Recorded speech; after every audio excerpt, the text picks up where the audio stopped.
మీ రాజుకు మా హితవు గురించి ఇసుమంతైనాను చింతలేదు. తను సమూలంగా నాశనమవుతానని భయపడుతున్నాడు.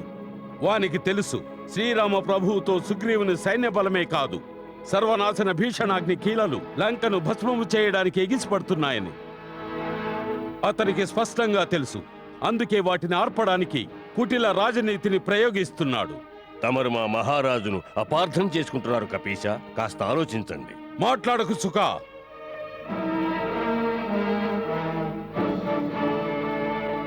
దూత పని సందేశములందించుటయే, సలహాలివ్వడం కాదు. దూతవై రాకుంటే నీ శిరస్సు ఖండించేవాణ్ణి. మీ మహారాజు మా కర్తవ్య పరాయణతను, మా సద్భావములను అవమానించాడు. వారి సదుద్దేశము మీరు గ్రహించలేదు మహారాజా. మాట్లాడకు. ఏ విధముగా నీ మహారాజు సందేశమును తీసుకువచ్చావో అదే విధముగా దానికి ప్రత్యుత్తరము తీసుకెళ్లి వినిపించు. తమ ఆజ్ఞ మహారాజా.